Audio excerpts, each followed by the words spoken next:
All right, hey everybody. I guess we'll get started here. Um, Welcome to the 10th Annual Conference on Advances in Cognitive Systems. Great to see everybody again or many of you again in person. We're so delighted I and my co-chair, program co-chair, Leilani, we're so delighted to be part of continuing this important venue focusing on the original long-standing challenges and goals of artificial intelligence research, which now appear to be more important than ever. I wanted to start with some thanks, obviously, to Leilani, my amazing co-chair here, also Mihai, who's our amazing local organizer, and a bunch of other people who've been really helpful for us with organizing this conference and me organizing a conference like this for the first time. I may have forgotten some people, but you know that, hope you know that I appreciate everything that you've done. Let's see, getting connected. Okay, I just wanted to make sure, just some announcements here. Wanted to make sure that people were connected well. For the Wi-Fi, if you're in person in this room, you can use the EduRoam, or you can use SSID Mason, just Mason. You will, to use it, you'll need to create an account. Just log into that Wi-Fi network, and then click on Need an Account in that page that usually pops up there, and then you'll have to give some information, but at least for myself and other people, this seems to be working well. So you should be able to get on the Wi-Fi that way. There's also a Slack workspace, and you should have received an email invite for the Slack workspace at the cogsystems.slack.com.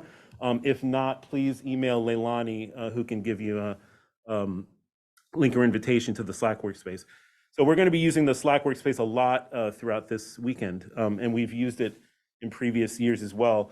It's the same Slack workspace that we've actually used last year, I believe, and we're just going to kind of use it. We hope we'll be able to use it, the same workspace in years to come, repeatedly. You shouldn't need a password. I think all you should need is an invite. And if you haven't gotten an invite, please let us know. Please let Leilani know. Okay, and also the online schedule for the conference is this github.io page, which you should have also received links to, and it's very useful because it has links to the papers, but it'll also have links to the Slack channels. Our conference this time, we have 37 papers, 10 long talks, 30-minute slots, 15 short talks, 20-minute slots, 12 posters, 3 invited talks, 1 panel discussion, community discussion, 1 Simon Prize talk, and a couple of workshops and tutorials. And I think the last count that we got, if we count both people in this room who are in person or registered in person, and also people who are online, something like 200 attendees or something like that, which I think is similar to previous years. I wanted to make a note here about paper presentations. So previously we were unsure about how things would be working in this room in terms of the fact that we'd be running a hybrid conference. So you may have received a frantic, maybe sounding email from me saying things like, giving a bunch of choices as to what we could do. But it looks like the easiest thing is going to be that because we have this great AV team from GMU, people will come up here. If you're presenting in person, you don't need to log into the Zoom like I think I told some people that you would need to. Just need to present here from the podium using HDMI. There's some dongles up here if you need them, and use the microphone. There's also a handheld microphone for the session chair. It's back there, and I'll grab it in a moment.